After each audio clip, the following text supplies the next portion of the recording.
বিগত ফ্যাসিবাদী সরকারের সময়ে যে সমস্ত আগ্নেয়াস্ত্রের লাইসেন্স ইস্যু করা হয়েছে সেই আগ্নেয়াস্ত্রের লাইসেন্সগুলো আমরা আবার ভেরিফিকেশন করব, এটা যথাযথ হয়েছে কিনা, এবং সেই লাইসেন্সের মাধ্যমে প্রায় সব লাইসেন্সের অধীনে হয়তো অস্ত্র ক্রয় করা হয়েছে। এমনও আছে কিছু কিছু লাইসেন্সই আছে হয়তো অস্ত্র ক্রয় করে নেই, সেরকম সংখ্যা কিছু থাকতে পারে। তা আমরা আশা করি এই কাজটা আমরা খুব দ্রুততার সাথে করতে পারবো।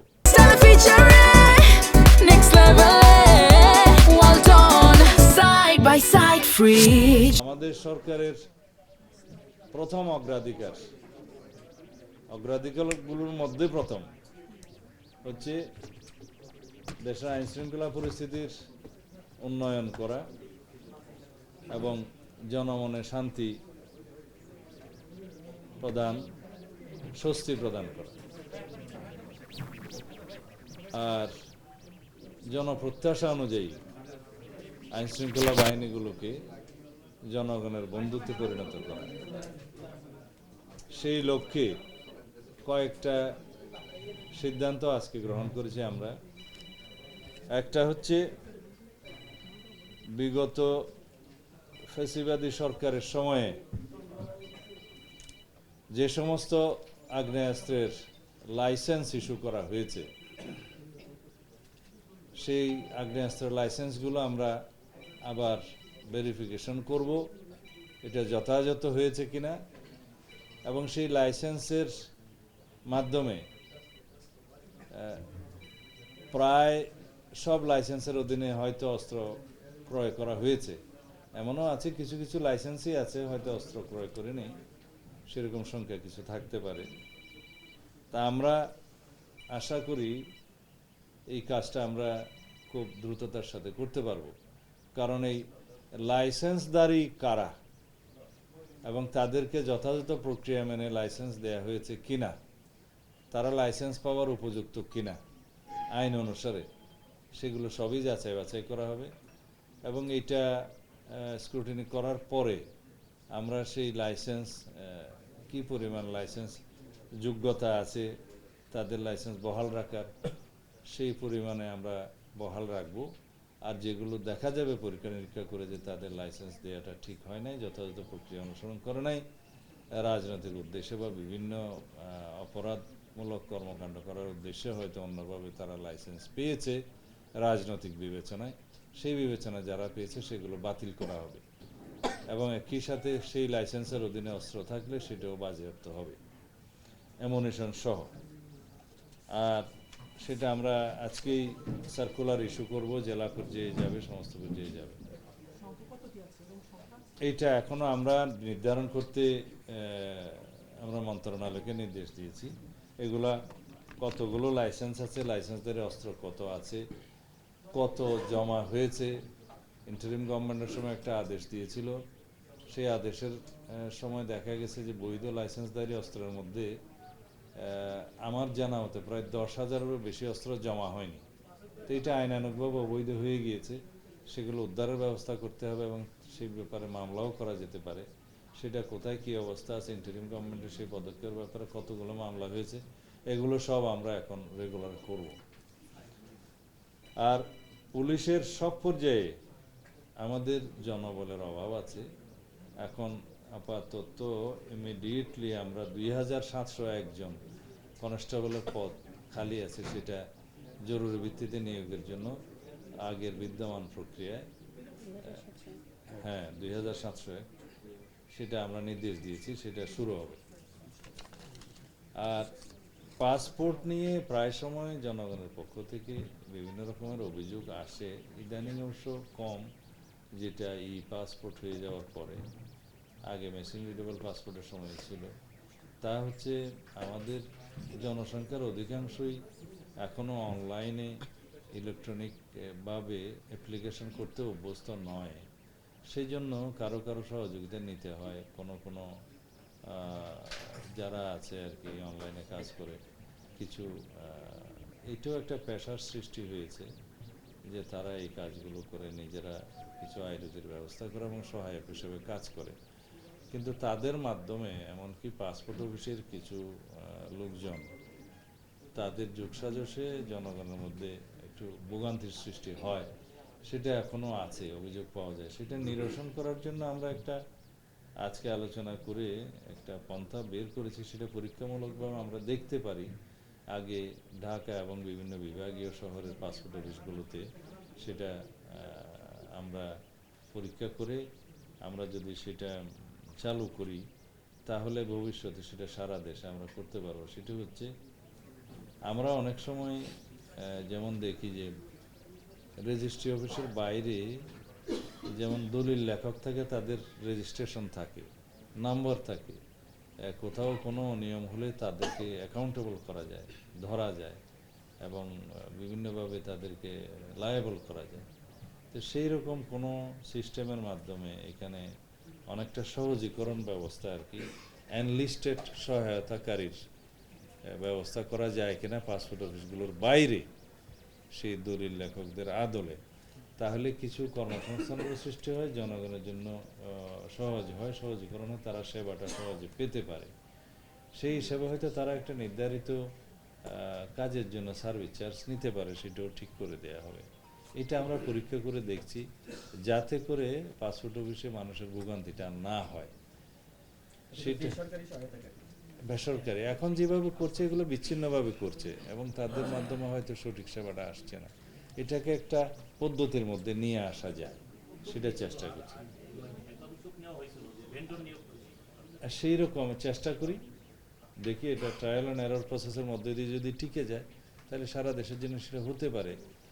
এখন রেজিস্ট্রেশন অফিসের আদলে যেভাবে রেজিস্টার্ড দলিল লেখক থাকে সেই আদলে যদি আমরা এখানে কিছু কর্মসংস্থানের সৃষ্টি করতে পারি, রেগুলেট করা যায়, জনগণও যদি সেবা পায়, কোনো অনিয়ম হলে যাতে তাদের ধরা যায় সেই বিষয়ে। আর আমাদের একটা মেসেজ সব পর্যায়ে, আমি প্রথম দিনেই বলেছি জয়েন করার, চেইন অফ কমান্ড পুলিশ বাহিনীতে অবশ্যই বজায় রাখতে হবে এবং নির্বাচনের আগে যে সিদ্ধান্তটা আজকে দিয়েছি, লটারির মাধ্যমে ওই ওসি এবং এসপি নিয়োগ হয়েছে বিভিন্ন জায়গায়। তো সেই জায়গাতে অনেক জায়গায় অনেক ক্ষেত্রে এমন হয়েছে যে যেখানে যার নিয়োগ হওয়ার কথা না বা হলে সার্ভিসটা দিতে পারবে না, এগুলো অনেক সময় যাচাই বাছাই করে নিয়োগটা দিতে হয় তার সার্ভিস রেকর্ড দেখে, এফিসিয়েন্সি দেখে, বড় ডিস্ট্রিক্ট ছোট ডিস্ট্রিক্ট এরকম বিবেচনায় নিয়ে, বা যে এক ডিস্ট্রিক্ট করেছে তাকে ওল্ড ডিস্ট্রিক্টে দেওয়া যায়, এ সমস্ত কিছু বিবেচনা আছে, ক্রাইটেরিয়া আছে। তো সেই বিবেচনায় সেটা হয়নি। লটারির মাধ্যমে যে যাকে যেখানে পেয়েছে সেই লটারিটাও ট্রান্সপারেন্ট ছিল বলে আমরা মনে করি না। সেটা হয়েছে কিন্তু সরকারের নিয়োগ সেভাবে হয় না। সুতরাং এগুলো স্ক্রুটিনি করে ডিপার্টমেন্ট যাকে দক্ষ উপযুক্ত যেখানে দেয়া মনে করবে সেই হিসাবে এগুলো করার জন্য আজকে নির্দেশনা দেওয়া হয়েছে। আর ইম্পর্টেন্ট একটা বিষয় আছে আমাদের আপনাদেরকে বলার জন্য, 5ই আগস্টের পরে বেশ কিছু মামলা হয়েছে, এখানে কিছু সুবিধাবাদী শ্রেণীর মানুষ এগুলোর সুযোগে ভোগান্তি সৃষ্টির জন্য অনেককে আসামি করেছে, যারা সেখানে জড়িত থাকার প্রশ্নই আসে না। সেই জায়গায় অনেক বড় বড় ব্যবসায়ী এবং অনেক স্বনামধন্য ব্যক্তি, সমাজের বিশিষ্ট ব্যক্তিদেরকে এরকম আসামি করা হয়েছে, অনেক মানুষকে এইভাবে ভোগান্তিতে ফেলা হয়েছে। সেটা আমরা পরীক্ষা নিরীক্ষা করে বলেছি তাদের এই যে যথাযথ ব্যবস্থা করা এবং তারা যেন ভোগান্তির সৃষ্টি না হয় সেগুলো দেখবে।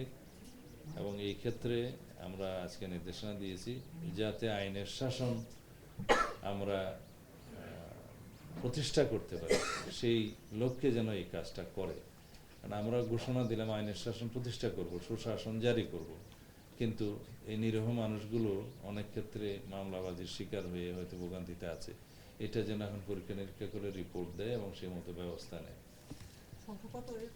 এটা এখনো বলতে পারবো না, এটা দেখতে হবে। কি সময় দেওয়া আছে? সময় দেওয়া নেই, তারা রিপোর্ট দিবে আমাকে কোথায় কি ইস্যু আছে। না, এটা যাচাই বাছাইয়ের কমিটি করার দরকার নাই, এটা পুলিশের কাজ, তারাই করবে। সেটা বেঁধে দেয় নাই, সেটা আমাকে ইমিডিয়েটলি রিপোর্ট আর হ্যাঁ, সাংবাদিকরা কি মানুষ না? সব মানুষই আছে, আইনের শাসন সবাই করে। পুলিশের কাজে অবৈধভাবে কেউ হস্তক্ষেপ করতে পারবে না, এটা আমার কঠোর নির্দেশনা। যদি কেউ করে অবৈধভাবে, সাথে সাথে ব্যবস্থা নেওয়া হবে। সেটা অনেক সময় পলিটিক্যাল ইন্টারফারেন্স আছে, অনেক সময় সমাজের বিভিন্ন শ্রেণীর ইন্টারফারেন্স আছে, কেউ বাধা দিতে পারবে না। তবে পুলিশের অ্যাকাউন্টেবিলিটি অবশ্যই এখানে নিশ্চিত করা হবে, যাতে তারাও ইচ্ছামতো যাতে এই সুযোগ নিয়ে কোনো জনহয়রানি বা ভোগান্তির কারণ না হয় জনগণ। আর কয়েকটা বিষয় আজকে নির্দেশনা দিয়েছে, যেমন সুপারিনটেন্ডেন্ট অফ পুলিশ, জেলা পুলিশ সুপার অনেক সময় পলিটিক্যাল কারণে বিভিন্ন লোককে প্রোটোকল দিতে বাধ্য হয়, সেটা যেন না করে। বিধির বাইরে কোনো প্রোটোকল পুলিশ সুপাররা দিবে না। আর বিগত ফ্যাসিবাদী সরকারের সময়ে পুলিশের বিভিন্ন পর্যায়ে নিয়োগের ক্ষেত্রে স্পেশালি কনস্টেবলের কথাটা বলেছি, ওই স্থায়ী ঠিকানা জালিয়াতি করে অনেক জায়গায় নিয়োগ টিয়োগ হয়েছে। তো সেগুলো একটু ফাইন্ড আউট করে বিবেচনা নিতে বলছে, আবার যেন কারো উপরে জুলুম না হয়। সেরকম অনিয়ম যদি আমরা প্রশ্রয় দিই, তাহলে আমি ভবিষ্যতে যেগুলো নিয়োগ করতে চাচ্ছি ওখানেও হয়তো সেটা উৎসাহিত হবে। সেই লক্ষ্যেই যাতে ভবিষ্যৎ নিয়োগের ক্ষেত্রে এরকম নাম ঠিকানা জালিয়াতি কেউ না করতে পারে, সেজন্য বিগত সময়ে যে সমস্ত নিয়োগটা হয়েছে এর মধ্যে এরকম কোনো ঘটনা আছে কিনা যেগুলো অনেক সময় মিডিয়ার মাধ্যমে নজরে এসেছিল, সেগুলো ফাইন্ড আউট করার জন্য পুলিশ কর্তৃপক্ষকে নির্দেশনা দেওয়া হয়েছে। আজকে এটুকুই।